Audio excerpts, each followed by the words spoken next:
আসসালামু আলাইকুম বিসমিল্লাহির রহমানির রহিম। আশা করি সবাই ভালো আছেন। আজকের একটা দারুণ মজার ভর্তা নিয়ে হাজির হয়েছি আপনাদের সামনে, আসুন দেখে নিই।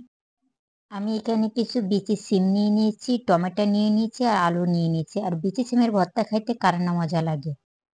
আমি এই সিমগুলা বাজার থেকে নিয়ে আসছি, খুব একটা বিচি না, তারপরও মিডিয়াম। ঢাকনা দিয়ে ঢেকে সিমটাকে আমি সিদ্ধ বসিয়ে দিয়েছি। প্রথমে আমি পেঁয়াজ দিয়ে দিয়েছি তেলের ভিতরে, এটা 2-3 মিনিটের জন্য আমি একটু নেড়ে চেড়ে নেব। আমি 2-3 মিনিট পেঁয়াজটাকে ভেজে নিয়ে এর সাথে আমি মরিচটাও দিয়ে দিয়েছি।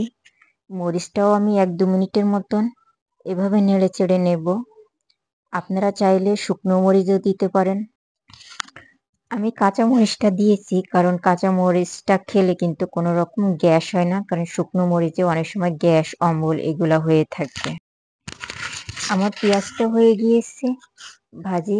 এ পর্যায়ে দেখতেই পাচ্ছেন, যারা রেখে খাবেন পরে, তাহলে আমার মতন এরকম ভর্তাটাকে আবার এর ভিতরে দিয়ে এটাকে সুন্দর করে আবার কিছুক্ষণ নাড়াচাড়া করে নিয়ে এর পানিটাকে শুকিয়ে নেবেন।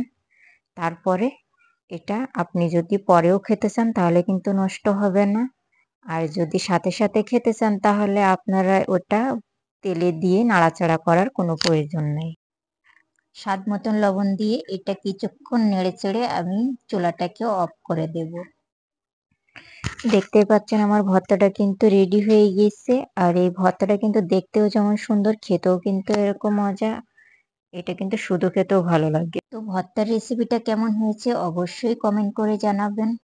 তো ভিডিওটা ভালো লাগলে লাইক শেয়ার করবেন। দেখা হবে পরবর্তী কোনো একটা ভিডিওয়। আল্লাহ হাফেজ।